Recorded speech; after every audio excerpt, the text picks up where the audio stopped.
네, 오늘은 사랑의 성품이라는 제목으로 또 말씀을 나누도록 하겠습니다. 2주 전에 또 똑같은 본문과 또 제목으로 사랑의 성품에 대해서 말씀을 함께 나누었었죠. 기억하시죠? 제목만 생각이 나시나요? 오늘 짧게 하려고 했는데 또 그럴 수 없겠네요, 그러면. 네. 지난번에 그냥 잠깐 간략하게 이야기를 하자면, 사랑의 성품에 대해서 이야기할 때, 하나님께서 우리를 사랑하셔서, 이루어 가신 일들에 대해서 우리가 함께 말씀을 나누었었어요. 첫 번째로, 하나님께서 우리를 사랑하셔서 사람을 창조하셨다라는 거예요.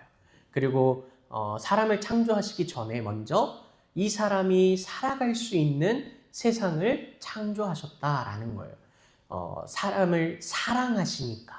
그래서 이 세상과 사람을 창조하셨고, 그렇게 이 세상의 모든 것을 먹고 마시고 즐기며 누리며 살아갈 수 있게 하나님은 창조하셨습니다. 그런데 죄로 인해서 이 사람이 타락해버렸어요. 물들었어요, 죄로.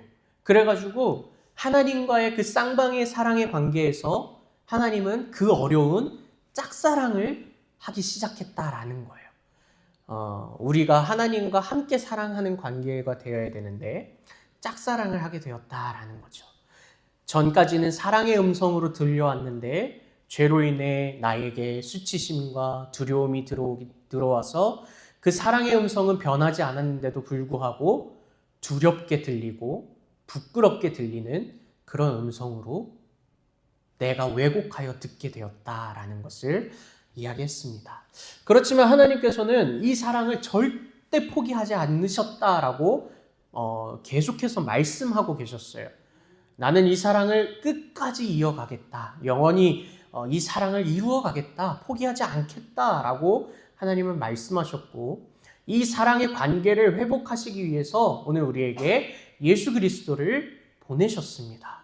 네, 그래서 지금 다들 근데 피곤하시죠? 네, 이 예수 그리스도께서 고난을 받으시는 이 고난 주간에 우리가 그 고난과 또 주님이 보여주신 그 사랑에 조금이나마 묵상해보고자, 조금이나마 우리가 그 고난에 함께 동참하고 묵상해보고자 우리가 또 이 새벽 기도회를 함께 하고 있는데요. 그렇게 주님은요, 우리를 향해서 죽으심으로 그 사랑을 확증하셨다라는 겁니다. 더 나아가서는 부활하심으로 또 다시 이 땅에 오심으로 그 사랑을 계속해서 보여주시고 절대 이 사랑은 끊어질 수 없다라고 하나님은 확실하게 말씀하셨어요. 어느 누가 와도 어느 누구도 이 사랑을 끊을 수 없다라는 거예요. 그 사랑이 오늘 여러분에게 있다라는 것을 나눴습니다. 그게 한 45분짜리의 내용을 지금 딱 3분 정도로 딱 이야기했어요. 예, 생각나셨죠? 네. 다행입니다. 그러면 조금 빨리 끝내도 되겠네요. 자, 그러면 이제 원래 지난번 본문은 7절부터 11절까지의 내용이었고요. 오늘은 11절만 보고 있었는데요. 오늘 본문에 대해서 우리 다시 한번 본문을 읽어볼까요? 자, 11절 말씀 시작. 사랑하는 자들아, 하나님이 이같이 우리를 사랑하셨은즉 우리도 서로 사랑하는 것이 마땅하도다. 아멘. 그러면 이제 우리가 사랑을 하나님과 나와의, 먼저 하나님께서 나를 사랑하셨고 이제 나도 다시 하나님을 사랑할 수 있게 되었고, 그러면 그 사랑은 거기서 끝나는 것이 아니라 오늘 우리도 사람과 사람과의 관계에서도 서로 사랑하는 것이 마땅한 일, 당연한 일이 되었다라는 것을 이야기합니다. 우리 그러면 마태복음 22장 39절 말씀을 같이 또 읽어보도록 하겠습니다. 시작. 둘째도 그와 같으니 내 이웃을 내 자신같이 사랑하라 하셨으니. 아멘. 자, 하나님께서요 우리에게 사랑을 하라라고 말씀하셨는데 어떻게 사랑해야 하는지를 오늘 또 마태복음 말씀에서도 우리에게 가르쳐주고 있으셨습니다. 예수님께서 말씀하신 것이 첫째 되는 계명은 하나님의 사랑에 대해서 이야기를 하였고요. 그 사랑으로 하여금 둘째 되는 계명인 것처럼 내 이웃을 내 자신같이 사랑하라라고 이야기합니다. 이웃 사랑에 대해서 말씀하고 있다라는 거예요. 자, 그런데 중요한 포인트는 내 이웃을 무엇처럼 사랑하라는 거예요? 네, 나를 사랑하는 것처럼, 나처럼 사랑하라라고 이야기하는 겁니다. 내가 소중한 것처럼 상대방도 소중하다. 내가 귀한 것처럼 상대방도 귀하다. 내가 하나님의 형상인 것처럼 상대방도 하나님의 형상이다. 라는 것으로 고백하며 사랑할 수 있어야 된다라는 것이죠. 자, 그렇기 때문에 우리가 이웃을 사랑하기 위해서는 먼저 나를 사랑할 수 있어야 돼요. 내 자신을 사랑해야 한다라는 겁니다. 이걸 근데 조금 오해하면 안 돼요. 나를 사랑하라고 해서 나 자신 막 이런 사람들 있잖아요. 이거 못 보셨어요? 이거 지금 마이크가 있어서 좀 그런데 좋아, 나 좋아 막 이런 사람들이 있어요. 다른 사람 보지 않고 그냥 나만 보는 사람이 있어요. 나만을 사랑하는 사람. 이게 아니에요. 나 자신을 사랑하는 것이 그것을 의미하는 것이 아닙니다. 여러분은 나를 사랑하세요? 스스로를 사랑하세요? 딱 이 반응일 것 같았어요. 뭔가 네 그렇기는 하지요. 뭐 이런 딱 뭔가 이 미지근한 이런 반응 이럴 거라고 생각했습니다. 나를 아낀다고 생각하십니까? 나를 위하는 일을 혹시 하는 적은 있으십니까? 뭔가 좀 표현이 좀 그렇지만 나를 위한 보상? 나를 위한 뭔가 맛있는 거 하나? 여러분은 나를 위한 밥상을 준비하십니까? 누군가를 위한 밥상을 준비하십니까? 보통 다 누군가를 위한 밥상이죠. 근데 그 누군가가 안 먹으면은 어때요, 마음이? 천불이 나죠. 화딱지가 나고. 내가 지금 유키했는데 막 이런 마음도 들 때도 있어요. 네. 그래서 저는 어렸을 때는 그런 생각은 안 하고 그냥 열심히 아침을 먹어서 차마 저는 그런 이야기까지는 안 들어봤는데, 막상 내가 그렇게 누군가를 위해서 해줬는데 먹지 않아 버리면 되게 화가 날 것 같기도 해요. 네. 그런데 때로는 나 자신을 사랑하는 이 표현이, 이 질문이 나에 대한 존재를 내가 나를 바라보는 존재로 한번 생각해 볼 수 있었으면 좋겠어요. 내가 나를 정말 위하는가? 내가 나를 정말 아끼는가? 내가 나를 정말 사랑하는가? 아니면 나는 없이 다른 사람을 아끼고 나는 아끼지 않고 다른 사람을 위하고 근데 나는 위하지 않고 이런 표현들이 많이 있죠. 나는 괜찮으니까 너 하고 싶은 거 다 해. 나는 안 먹어도 돼. 보는 것만으로 배불러. 이게 말이 됩니까? 어떻게 보는 것만으로도 배부를 수가 있겠어요? 표현이 그렇죠. 실제적으로 배부르지가 않아요. 먹어야 배부릅니다. 근데 나는 괜찮아. 너 해. 너 먹어. 이 표현을 보통 누구한테 많이 해요? 그렇죠. 자녀들한테 많이 해요. 어렸을 때는 그게 무슨 의미인지도 모르고 그래요? 하면서 막 먹었어요. 근데 나중에 생각해 보면은 그게 부모님이 하실 수 있는 최고의 사랑의 표현이기는 하지만 자녀된 입장으로서는 굉장히 마음이 아파요. 그냥 반이라도 엄마랑 아빠랑 같이 먹으면 좋겠는데 그렇게 표현 안 하고 그냥 같이 먹으면 좋겠는데 좀 그런 마음도 솔직히 들거든요. 나는 괜찮으니까 너 하고 싶은 거 다 해. 여러분 이런 말씀 이런 표현 많이 하셨죠. 근데 한번 정직하게 돌아보시기를 바랍니다. 정말 괜찮으셨어요? 진심으로 괜찮으셨어요? 아니면 어쩔 수 없이 그냥 그렇게 말씀하셨습니까? 기꺼이.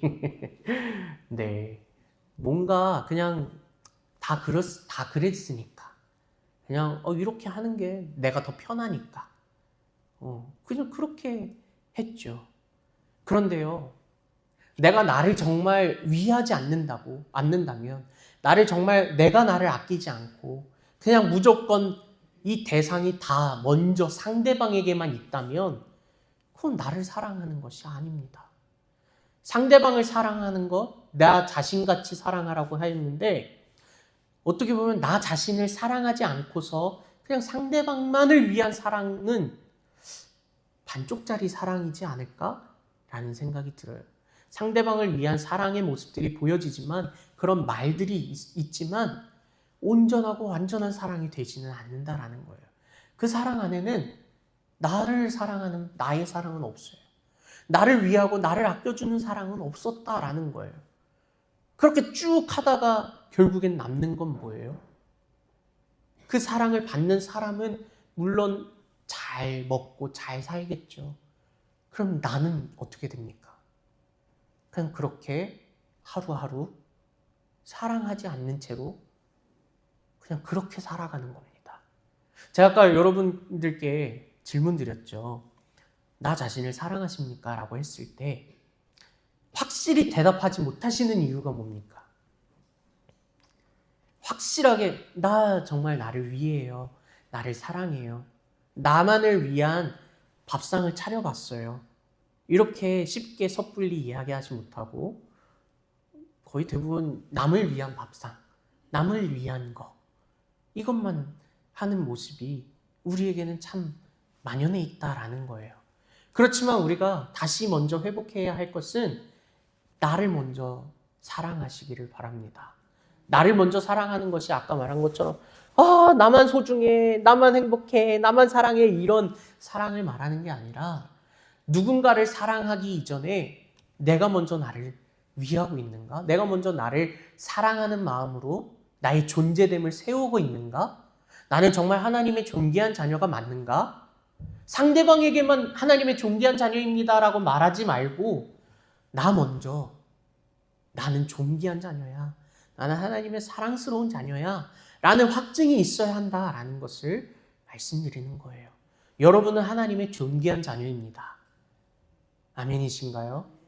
그렇게 고백하기 이전에 내가 먼저 나는 하나님의 존귀한 자녀야 라고 여러분 고백하며 확증하며 선포하시기를 축복합니다. 나의 사랑이 먼저 세워져 있어야 돼요. 나 자신같이 이웃을 사랑할 수 있어야 한다고 말하는 겁니다. 그래서 이제 여러분 누군가 먼저 먹이기 전에 여러분 먼저 드십시오. 아시겠죠? 네, 여러분 먼저 배가 든든해지시기를 바랍니다. 여러분 먼저 여러분의 삶에, 여러분의 마음에 하나님의 사랑과 성품들이 가득해지기를 바라요. 내가 먼저 그렇게 채워줘야지. 나는 안 채워지고 다른 사람이 채워지면 그 사람만 좋은 일이죠. 나에게는 좋은 일이 딱히 되지가 않아요. 내가 먼저 하나님의 사랑과 성품으로 충만히 채워져야 합니다. 이 나를 사랑하면서 이웃을 사랑하는 것에 대해서 지금까지 이야기한 것처럼 나는 괜찮아, 너 다 먹어 라고 하는 이 표현이요 점점점 어떻게 변해가고 있냐면 그냥 주님이 말씀하시는 이 사랑은요 나는 무조건 다 포기해야 돼. 나는 무조건 다 헌신해야 돼. 나는 무조건 다 희생해야 돼. 나는 무조건 다 수용하고 용납해야 돼. 라고 변해버리게 돼요. 내가 없는 사랑, 내가 없는 사랑을 다른 사람에게 사랑한다면 그냥 나는 무조건 그 사람에게 맞춰줘야 하는 사랑이 되어버린다라는 거예요. 그 사람에게 무조건 수용해줘야 되고 그 사람을 무조건 용납해줘야 되고 모든 것을 내가 희생해야 되고 모든 것을 내가 품어야 된다라는 거예요. 근데 그게 어떻게 보면 기독교에서 말하는, 교회에서 말하는 사랑의 의미로 이야기합니다. 물론 맞아요. 기독교에서 주님이 보여주신 사랑은 모든 것을 품고 모든 것을 희생하고 모든 것을 수용하고 용납하고 그런 사랑을 주님이 보여주셨어요. 그리고 우리도 그 사랑을 닮아가야 한다라고 이야기합니다. 그러나 우리는요, 예수님이 아니에요. 내가 예수님처럼 사랑해야 되지만 내가 할 수 있는 것이 있고 할 수 없는 것이 있어요. 내가 할 수 없는 것을 내가 하려고 하는 것이 그걸 사랑을 막 나는 무조건 사랑해야만 해. 내가 못하는데도요. 나는 무조건 사랑만 해야 돼. 무조건 희생해야 돼. 무조건 용납하고 수용해줘야 돼. 무조건 품어줘야 돼. 라고 언제부턴가 교회와 세상이 그렇게 강요하기 시작했습니다. 언제부턴가 너가 없는 사랑이 진짜 이웃 사랑이야 라고 이야기하기 시작했다라는 거예요. 그리고 우리는 그게 잘못된 건지도 모른 채 맞아 그래야지 라고 생각하면서 그렇게 사랑으로 모든 것을 덮어가면서 그렇게 사랑했다라는 거예요. 그래서 오늘 저는요, 잘릴 각오하고 오늘 좀 아주 불편한 이야기를 하려고 합니다. 물론 교회 안에서 이 사랑의 의미, 지금까지 말한 사랑의 의미가 다 틀린 거라고 이야기하는 것은 아닙니다. 수용해야 할 부분이 있고, 덮어줘야 할 부분이 있고, 품어줘야 할 부분이 있고, 또 희생해야 할 부분이 있습니다. 그러나 모든 것을 그렇게 하는 것은 아니다라는 거예요. 우리가 까먹고 있는 사랑이 하나 있어요. 빼먹고 있는 사랑이 하나 있어요. 오늘 우리가 회복해야 할 사랑이 하나 있는데 그것은 바로 공의의 사랑입니다. 공의에는요, 사랑이라는 걸 찾아볼 수가 없을 것 같죠. 공의가 어떻게 사랑이냐라고 할 수 있을 것 같아요. 네, 그런데요, 공의는 사랑이에요. 사랑이 없는 공의가 물론 있어요. 그렇지만 하나님의 사랑에는요, 하나님의 공의에는요, 사랑이 포함되어 있다라는 사실이에요. 우리 교회가 또 세상이 우리를 향해서 모든 것을 품어줘야 돼, 모든 것을 사랑해야 돼, 막 이런 그 사랑 안에 공의의 사랑, 이 사랑을 언제부턴가 잊어버린 채, 빼먹은 채 그렇게 사랑을 강요하기도 하고 사랑하라고 권면하기도 하고 때로는 사랑하라는 이 말씀으로 짓눌러 버리기도 한다라는 거예요.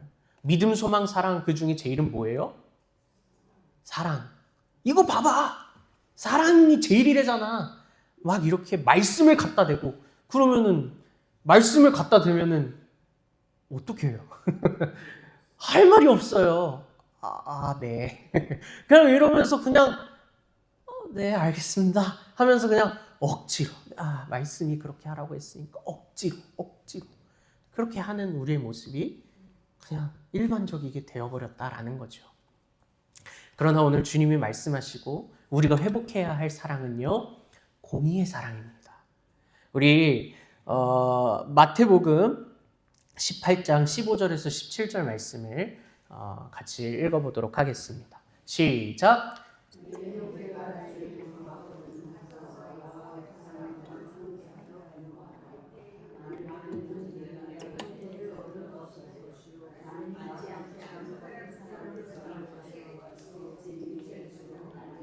확증하게 하라. 만일 그들의 말도 듣지 않거든 교회의 말도 듣지 않거든 이방인과 세리와 같이 여기라. 아멘. 자, 지금 읽은 이 마태복음 18장의 이 말씀은요, 어떤 말씀이냐면 권면에 대한, 권징에 대한, 교회의 치리에 대한 말씀을 전하고 있습니다. 그런데요, 그냥 이 부분만 놓고 봐서는 그렇지, 잘못한 사람이 있으면은 당연히 권징하고 다스려야지. 맞아. 그렇게만 볼 수 있겠죠. 그런데 말씀은요, 항상 우리가 성경을 볼 때는 전후를 계속해서 바라볼 수 있어야 돼요. 전후에 어떤 말씀들을 하고 있는지, 이 말씀은 결국 무엇을 의미하고 있는지를 우리는 볼 수 있어야 됩니다. 제가 적지는 않았는데 이 말씀이 기록되기 전 14절까지의 말씀은요, 어떤 이야기가 있었냐면 잃어버린 양 한 마리에 대한 말씀을 하십니다. 100마리의 양이, 여러분 다 아시죠? 100마리의 양이 있는데 그 잃어버린 한 마리의 양이 막 어딘가에 잃어버렸어요. 그러면 그 주인은요, 잃어버린 양 한 마리는 그냥 두고서 99마리의 양만을 데리고 간다고 했을까요? 아니에요. 이 99마리 잠깐 갈 길 가게 냅두고 잃어버린 양 한 마리를 찾기 위해서 다시 돌아가고 부단히 찾아서 그 양 한 마리를 찾았을 때 주인이 얼마나 기뻐하는지 모르겠다라고 말씀하시는 말씀이 있어요. 그 의미가 뭐예요? 그 한 영혼에 대한 사랑의 마음이 이 잃어버린 양 한 마리에 대해서 말씀하고 있다라는 거예요. 사랑에 대해서 말씀하고 있는 거예요. 그리고 이어서 방금 읽은 15절에서 17절 말씀을 이어서 하시는 거예요.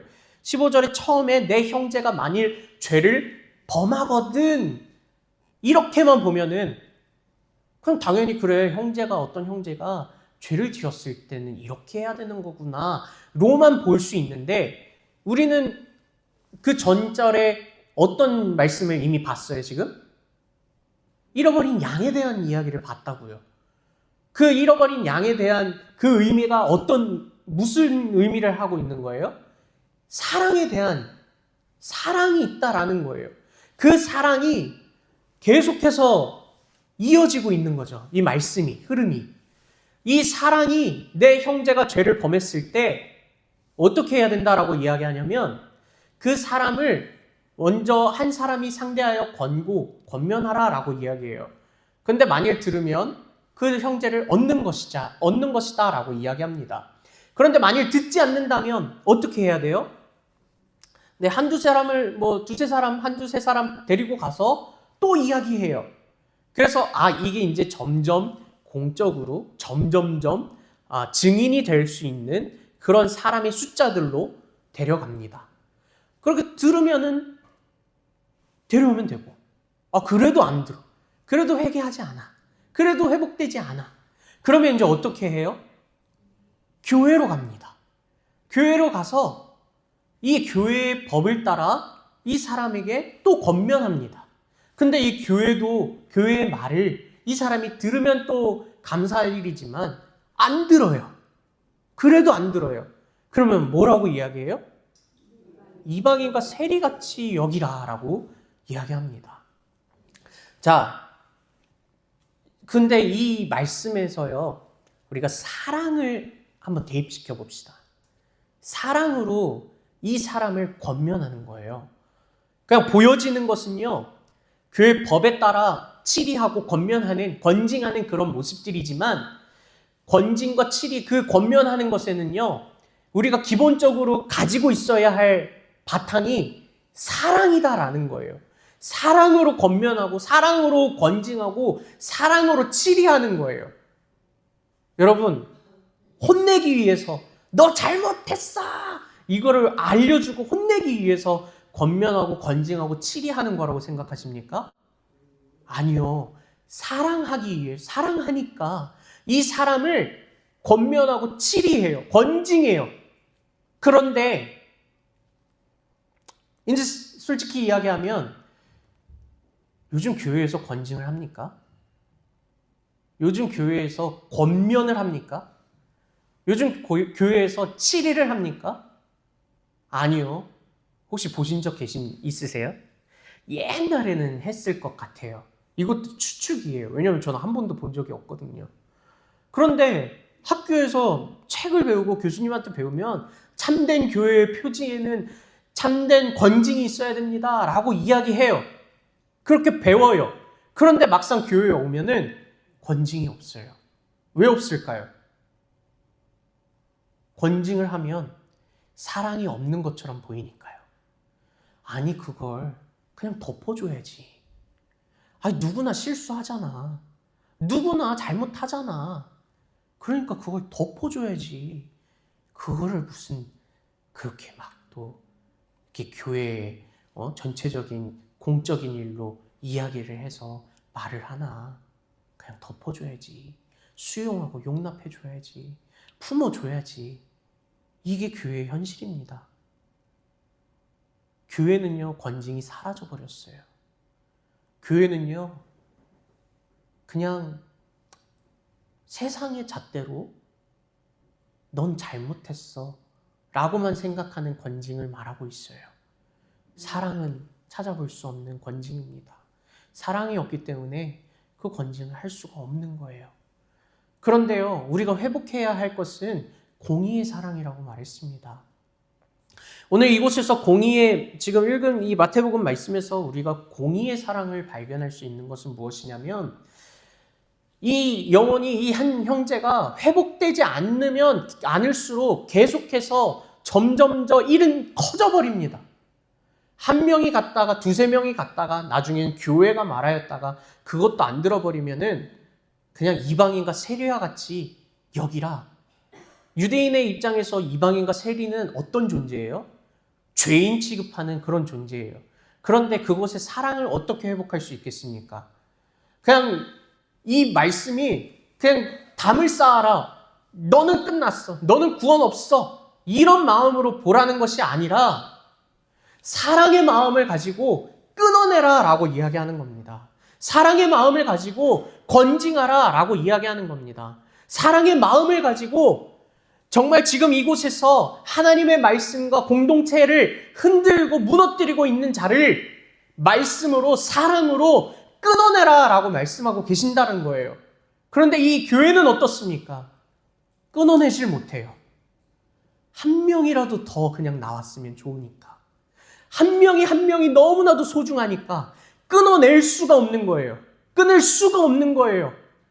그냥 문제가 있어도 덮어버리고 그냥 나오기만 해.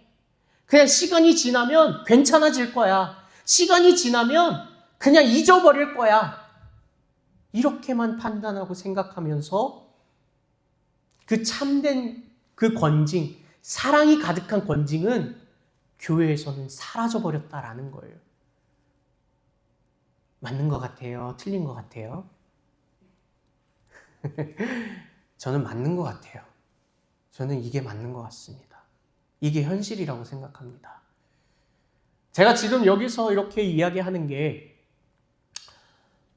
참 다행이라고 생각해요. 다른 교회에 가서 제가 이렇게 했다가는 경험해보진 않았지만 불려 나갈 것 같아요. 아니 당신 뭔데 이렇게 이야기를 하지? 이렇게 이야기하실 것 같은 느낌이 막 들어요. 그런데 우리가 회복해야 할 그 공의의 사랑에는요, 끊어내는 사랑이 있어야 된다라는 거예요. 자, 우리 히브리서 말씀을 같이 한번 볼까요? 예레미야 36장 3절 말씀 먼저 보겠습니다. 시작. 유다 가문이 내가 그들에게 내리려 한 모든 재난을 듣고 각기 악한 길에서 돌이키리니 그리하면 내가 그 악과 죄를 용서하리라 하시니라. 아멘.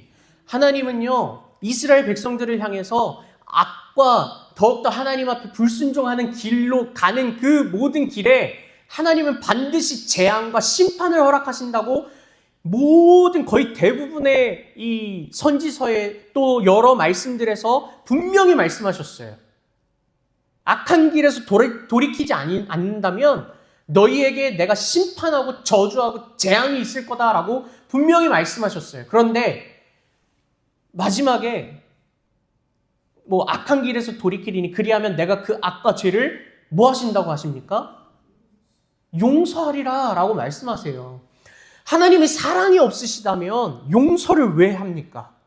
하나님이 사랑이 없으시면은 그냥 그대로 저들을 악한 길에 그 수렁에서 더 이상 끌어내지 않으셔도 되고 그냥 그대로 멸망의 길로 보내시면 되는 거예요. 그런데 하나님은 사랑이 있으신 분이에요.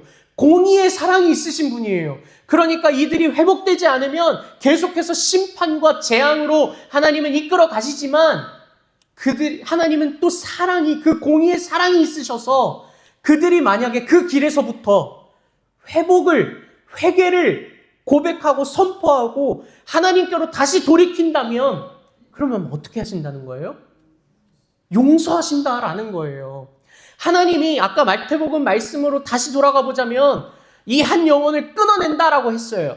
이 이방인과 세리와 같이 여긴다라고 하셨습니다. 하나님이 미워서 너는 이제 안 되겠다라고 하셔서 끊어내신 걸까요? 아니요. 하나님은 그 영혼을 사랑하시니까 오늘 이 끊어냄이 이 사람에게 있어야 된다라고 생각하셔서 끊어내신다라는 거예요. 하나님은 끊어내시는데 사람은 지금 어떻게 하고 있어요? 절대 끊을 수 없습니다라고 막 붙잡고 있는 거예요. 내 힘을 다하여서 절대 포기할 수 없어요. 절대 끊어낼 수 없어요. 라고 이야기하고 있다고요. 그런데 하나님은 이것을 끊어내야만 해요. 왜냐? 하나님은 공의의 사랑이 가지신 분이에요. 하나님은 공의로 사랑을 베푸시는 분이시기 때문에 이 사람이 끊어져야만 다시 하나님께 회복의 길을 걸어갈 수 있다라는 거예요. 그렇기 때문에 하나님은 끊으신다라는 거죠. 근데 사람이 봤을 때는 어때요? 끊으면 저 사람 큰일 날 것만 같고, 끊으면 저 사람은 다시 영영 돌아오지 못할 것 같아서 끝까지 붙잡습니다. 그러나 하나님은 그 공의를 통해서, 심판과 정의를 통해서 하나님은 사랑을 증거하시는 분이시다라는 겁니다. 우리 히브리서 말씀을 같이 한번 읽어보도록 하겠습니다. 히브리서 12장 5절에서 6절 말씀 시작.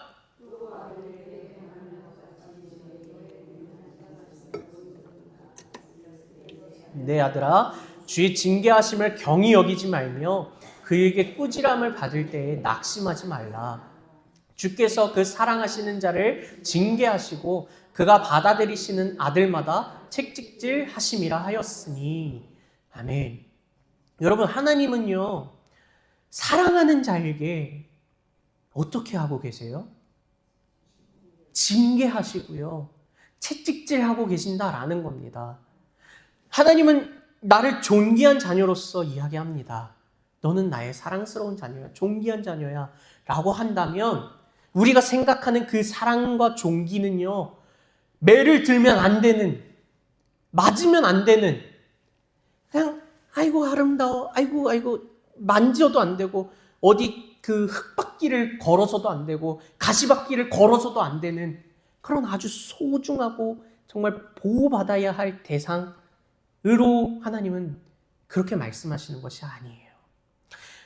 물론 하나님의 존귀한 자녀라 함은 정말 꽃길이에요. 그 길이. 근데 현실은 보여지는 것은 꽃길이 아닐 수도 있다라는 거예요. 가시밭길이고 참 아픈 길이고 어려운 길일 수도 있다라는 겁니다. 채찍질이 있는 길, 징계가 있는 길이다라는 거예요. 그런데 그 채찍질과 징계를 하나님이 어떤 사람을 향해서 하고 계신다는 거예요? 사랑하는 자를 향해서 하고 계신다고요. 하나님의 사랑이 없으면 채찍도 징계도 없다라는 겁니다. 그냥 신경도 안 쓰는, 그냥 관심도 없는 그런 존재예요. 그러나 하나님의 사랑스러운 존재, 존귀한 자녀라는 존재는요, 때로는 나의 삶에 하나님의 채찍도 있고요, 하나님의 징계도 있다라는 거예요. 그리고 정말 하나님의 사랑을, 그 공의의 사랑을 알고 이해하는 자는요, 그 채찍과 징계가 너무나도 아프지만 하나님이 나를 사랑하시는 그 이유에 내가 그 채찍과 징계를 맞는 거구나. 그렇게 그 채찍과 징계를 통해서 내가 하나님께 사랑받고 있는 거구나 라는 것을 알게 된다라는 겁니다. 아유, 하나님 왜 나를 채찍질을 하십니까? 왜 나에게 징계를 주십니까? 왜 나를 벌하십니까? 왜 나에게 이런 고통을 주십니까? 우리가 이것을 때로는 분별해야겠죠. 이게 하나님이 주시는 시험이고 벌인지, 원수가 주는 시험인지 벌인지 분별할 필요가 있는데, 지금 말하는 것은 하나님이 주시는 것들이다라고 하는 거예요. 우리를 시험을 통과하게 하고 성장케 하는 그런 시험이 왔을 때 우리는 어떻게 해야 됩니까? 하나님, 이거는 싫어요. 나에게 채찍과 징계는 아닌 것 같아요. 싫습니다. 나는 당근만 주세요. 이런 표현 있잖아요. 채찍과 당근. 그냥 채찍은 싫고 당근만 주십시오. 선물만 주십시오. 기쁨만 주십시오. 그냥 평탄한 길만 저에게 주십시오. 라고 말하는 우리의 모습을 발견할 수 있어야 된다라는 겁니다. 하나님은요, 분명히 말씀하셨어요. 내 아들아 주의 징계하심을 경히 여기지 말며 그에게 꾸지람을 받을 때 낙심하지 말라. 하나님이 말씀하셨어요. 낙심하지 말라. 주께서 그 사랑하신 자를 징계하시고 그가 받아들이시는 이 아들마다 채찍질 하심이라 라고 분명하게 말씀하셨습니다. 하나님은요, 그가 사랑하시는 자에게 공의의 사랑을 베푸시는 하나님이십니다. 여러분, 아프시죠? 하나님이 때리면 안 아플까요? 아니요. 아파요. 아빠가 엄마가 사랑의 매라고 하잖아요. 말이 참 잘못된 것 같아요. 사랑의 매면은 안 아파야 되는데 사랑의 매는 더 아파요. 그런데요, 아빠와 엄마가 사랑의 매를 드는 이유가 뭡니까? 그냥 나 이거 그냥 이대로 할래, 하고 싶은 거 할래 했을 때 그냥 부모님이 그래 너 하고 싶은 거 다 해 라고 했을 때 이 자녀가 진짜 안 좋은 것까지, 건강하지 않은 것까지 나 하고 싶은 거 다 하랬으니까 나 이것까지 할 거야 라고 했을 때 그래 안 좋은 거, 좀 위험한 거, 좋지 않은 거 해, 너가 하고 싶으면 다 해 이렇게 하는 부모가 있습니까? 아니요. 뜯어 말리는 부모가 대부분입니다. 이 채찍이라고 표현하면 좀 그렇고, 매를 들어서라도 그 아이가 건강한 길로 아직 인지하지 못해서 이게 뭐가 건강한지 모를 때 건강한 길로 다시 돌이켜주게 하는 작업과 역할을 하는 게 부모잖아요. 매를 들잖아요. 사랑의 매라고 하면서. 근데 자녀는 잘 몰라요. 이게 건강한 길인지 이게 안 좋은 길인지도 잘 모르고 그냥 엄마 아빠가 매를 든다는 거에 대해서만 너무 싫어해요. 무서워해요. 맞기 싫어해요. 아파해요. 그런데 나중에 봤을 때 내가 이 길로 갔기 때문에, 내가 이 안 좋은 선택을 했기 때문에 그때 엄마 아빠가 매를 들었구나 이렇게 생각하게 된다라는 거예요. 부모님은요, 절대 악한 길로 빠지지 않도록 매를 드는 분이 바로 부모님입니다. 저도 한 대 많이 맞았어요. 한 대? 기억나는 건 한 대인데 기억 안 나니까 더 많이 맞았겠죠? 자, 어쨌든 내가 잘못되었을 때, 악한 길로 갔을 때 매를 든다라는 거예요. 아프죠. 싫죠. 맞기 싫어요. 그런데 하나님은요, 이 맞기 싫은 그 아들을 사랑하셔서 때로는 채찍질로, 때로는 징계로 우리를 다시 하나님의 그 건강한 올바른 길로 우리를 인도해 내신다라는 거예요. 그게 바로 공의의 사랑을 하나님께서는 베푸시고 이루어 가신다라는 사실입니다. 그런데요, 다시금 이야기합니다. 이 나라에, 이 세상에, 이 교회에, 또 우리 교회에 이 공의의 사랑이 있습니까? 여러분 한번 잘 생각해 보십시오. 공의의 사랑이 있을까요? 누군가가 이 공동체를 무너뜨릴 때, 누군가가 다른 사람을 욕할 때, 누군가가 험담하고 비기관적인 이야기를 할 때 우리는 어떻게 해야만 합니까? 그냥 그래요. 그 말이 맞아요. 라고 해야 합니까? 아니요. 그 사람을, 그 존재를 사랑함으로써 아니다라고 이야기할 수 있어야 된다라는 겁니다. 때로는 그 일들로 인해서 교회에 어떤 문제가 발생될지라도 하나님의 공의의 사랑으로 그 존재를 사랑함으로 아닌 건 아니다. 말씀에 비해서 아닌 건 아니다라고 말할 수 있어야 된다고요. 교회를 교회됨으로 회복할 수 있는 것은 그냥 무조건적으로 덮어주는 거, 무조건적으로 수용하고 용납해주는 거, 무조건적으로 이해해주고 그냥 품어주는 것이 오늘 교회가 무조건적으로 말해야 할 사랑이 아니다라는 겁니다. 때로는 아니라고 말하는 것, 때로는 하나님의 징계와 채찍이 있다라는 것을 교회에서 분명하게 말해주고 선포하고 그렇게 권징을 이루어가야 한다라는 것을 기억하셨으면 좋겠습니다. 권징하는 것은요, 징계가 있는 것은요, 때로는 슬픈 일이기도 합니다. 그러나 해야만 하는 일입니다. 근데 그 안에는요, 어떤 마음이 있어야 된다고요? 어떤 성품으로 해야 된다고요? 사랑으로 해야 된다라는 겁니다. 사랑으로 해서 때로는 이 사람이 떠날지라도, 우리 교회 숫자에 한 명이 그냥 떠나갈지라도, 네, 해야만 합니다. 교회 한 명이 떠나는 거, 하나님, 그 이후의 그 모든 과정에서는 하나님이 하실 일입니다. 자, 우리 마태복음의 말씀 18장 20절 말씀을 같이 한번 읽어볼까요? 시작. 두세 사람이 내 이름으로 모인 곳에는 나도 그들 중에 있느니라. 아멘. 이거 누가 말씀하셨을까요? 예수님이 말씀하셨어요. 아까 그 권징에 대해서 쭉 이야기하시다가 마지막에 이렇게 말씀하신 거예요. 자, 이거 역시 이 사랑의 의미를 대입해 봤을 때 권징하고 징계하고 훈계하는 그 모든 순간에 때론 그 사람이 떠났을지라도 예수님은요, 두세 사람이 내 이름으로 모인 곳에는 나도 그들 중에 있다라고 말씀하시는 그것이 오늘 두세 사람이 왜 모였을까요? 이 사랑의 의미로 빗대어 봤을 때 이 두세 사람이 지금 왜 모였을까요? 한 영혼을 회복을 위해서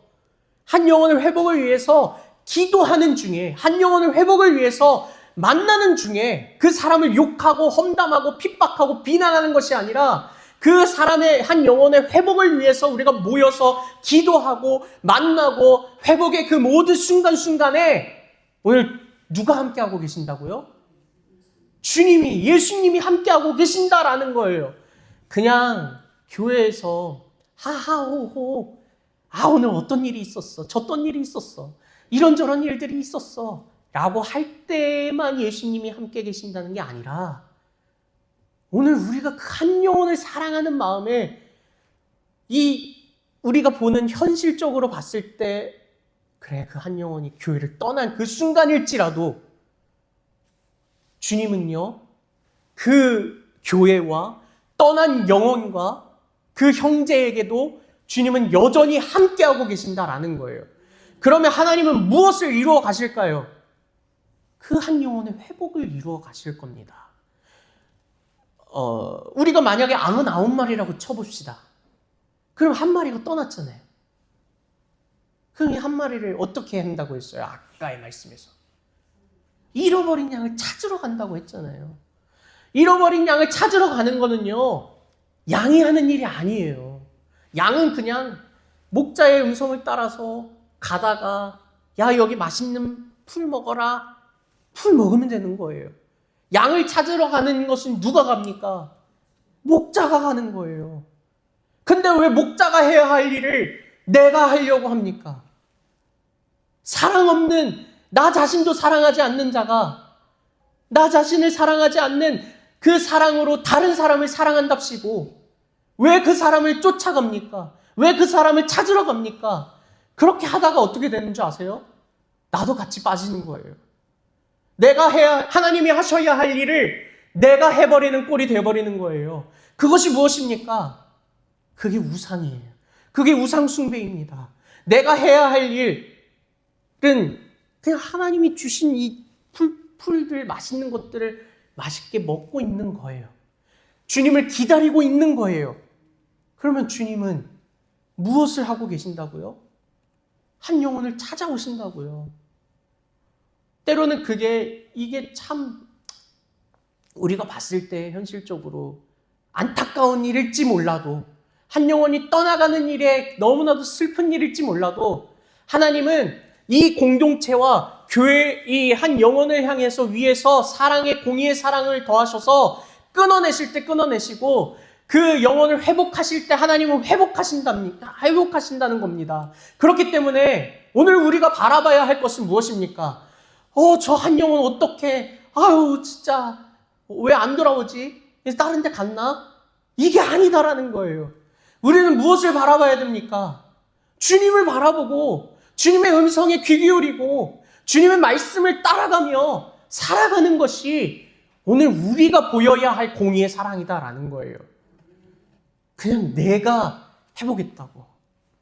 물론 그럼 전화해야죠. 이제 이 이야기, 이 말씀 듣고 전화하면 안 된다라고 어떤 그 송삐리리 목사가 이제 전화하지 말라고 이렇게 하시면 안 돼요. 당연히 전화하고 그런 일이 있었느냐라고 해야 하지만 그것도 역시나 질서를 따라서 해야 하는 것입니다. 무작정 걱정돼 어떻게 하면서 내가 막 다 해버리면 그거는 내가 하는 일이 되어버립니다. 요즘에 밥 먹으면서 그 보검 매지컬이라는 거를 봐요. 박보검 아시죠? 예, 박보검이 그 머리 자르는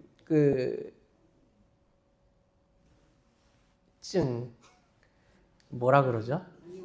자격증. 빨리 집에 가야 되겠어요. 자격증을 취득해서 무주에서 그 할머니와 할아버지 그 마을 사람들을 이렇게 머리를 잘라주는 방송이에요. 그런데 어떤 한 청년이 거기서 제일 젊은 청년이 40살의 청년이 머리를 자르러 왔어요. 그러면서 조용히 여자친구가 이런 머리를 원한다고 이렇게 해주세요 라고 했어요. 근데 조용히 말하는 거예요. 왜 그랬을까요? 이거 여러분 그 시골 마을에서 말 한 번 잘못했다가는 그 사방이 다 알아버려요. 그 마을의 시골의 특성이 그렇잖아요.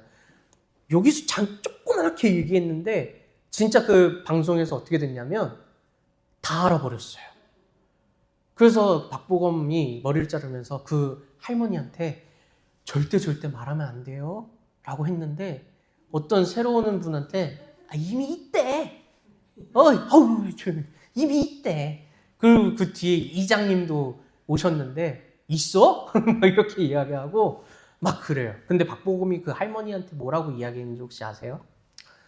잘 될 일도 미리 먼저 이야기하고 앞서서 막 해버리면 잘 될 일도 안 돼버린다 라고 이야기해요. 당연히 좋은 일이니까 누군가에게 또 알리고 싶죠. 이거 좋은 일. 우리 마을에 아주 그냥 젊은 청년, 40살 된 청년이 여자친구가 생겼대. 그것도 80일 정도 됐대. 그럼 그 청년은 제발 조용히 좀 말 좀 안 했으면 좋겠는데 이미 다 알아버리고. 근데 저는 그 박보검의 이야기가 조금 공감이 됐어요. 좋은 일도 먼저 당사자도 아닌데 그냥 다 얘기해버려요. 그래서 그 뒤에 어떻게 됐는지는 모르겠죠. 근데 당사자는 내가 어련히 알아서 잘 할 일을 이미 다 퍼뜨리고 할 때 박보검이 이야기한 것처럼 잘 될 일도 잘 안 될 수도 있는 그런 일들이 발생된다라는 거예요. 저는 이것을 한번 이 상황에 대해서 대입을 해보고 싶습니다. 내가 해야 할 일은 온전히 하나님의 말씀에 하나님만을 바라보면서 나아가는 것입니다. 그러나 하나님이 하실 일은 하나님이 하실 것입니다. 우리가 하나님의 일을 대신하려고 하면 그것은 죄다라는 거예요. 그것이 잘못되었다라는 겁니다. 하나님은 반드시 하나님의 일을 이루어 가실 거예요. 하나님의 회복을 원하신다? 하나님은 반드시 어느 순간에 회복하실 겁니다. 그런데 나는 어때요? 지금 회복해야지. 지금 돌아와야지. 라고 해서 전화해요. 빨리 돌아와. 그냥 괜찮아. 없던 일로 할 거야. 이렇게 하면서 또 건징은 없어지죠. 없던 일로 하면 끝납니까? 아니요. 저는 이제부터라도 교회가 없던 일로 덮어버리는 게 아니라 사랑으로 공의를 실천했으면 좋겠습니다. 그게 하나님이 원하시는 것이라면, 하나님이 진정으로 원하는 회복의 길이라면 저는 그 공의의 사랑이 실천되었으면 좋겠습니다. 만약에 하나님이 원하지 않는 것이라면 덮어질 수도 있겠죠. 그리고 그대로 흘러갈 수도 있겠죠. 나의 판단과 나의 기준이 아니라 어디까지나 하나님이 하실 일에 대해서 우리는 순종하고 질문하고 엎드릴 수 있어야 합니다. 그리고 우리가 회복해야 할 사랑의 성품은요, 공의의 사랑을 실천하는 것입니다. 여러분, 오늘 나에게 공의의 사랑이 없었다면 오늘부터 주님, 저에게 공의의 사랑을 허락해 주십시오. 그런데 이 공의의 사랑은요, 내가 판단하고 내가 행동하고 내가 생각하는 공의의 사랑이 아닙니다. 주님이 이루어 가실 공의의 사랑입니다.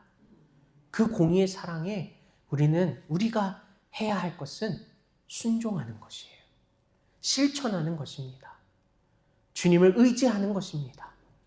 주님, 이 공의의 사랑을 이루어가 주십시오 라고 고백하는 것입니다. 그렇게 이루어 가실 때 주님은 반드시 주님의 일들을 이루어 가실 거예요. 안 이루어 가시는 분이 아니세요. 주님이 말씀하시고 계획하시고 이루어 가실 일들은 하나님의 때에 하나님의 방법으로 하나님은 무조건 이루어 가실 것입니다. 그렇기 때문에 우리는요, 그저 주님만을 신뢰하며 주님의 그 공의의 성품을 우리가 날마다 선포하며 고백하며 나아갈 것, 그것밖에는 없는 거예요. 네. 그러니까 여러분, 이웃 사랑을 이루어가기 위해서 나를 먼저 사랑하시고 하나님이 나를 향한 존재됨의 선포를 여러분도 믿으시고 선포하시기를 바랍니다. 그리고 교회 안에서, 가정 안에서 주님의 공의의 사랑이 흘러가기를 위해서 날마다 기도하시기를 바랍니다. 세상적인 관점으로 덮어지기를 원하는 것이 아니라 세상적인 관점으로 그냥 무조건 이해하고 수용하고 용납하고 그냥 품어주는 그런 사랑이 아니라 정말 주님의 마음, 그 공의의 마음으로, 공의의 사랑으로 주님께서 일하여 주십시오라고 이 교회에서도, 우리의 가정에서도, 이 나라에서도, 이 세계에서도 주님의 그 공의가, 그 사랑이 이루어질 수 있도록 하나님 역사해 주십시오. 그렇게 고백하고 그 고백대로 순종하며 살아가는 그런 여러분이 또 우리 교회가 되기를 간절히 축복합니다. 소망합니다.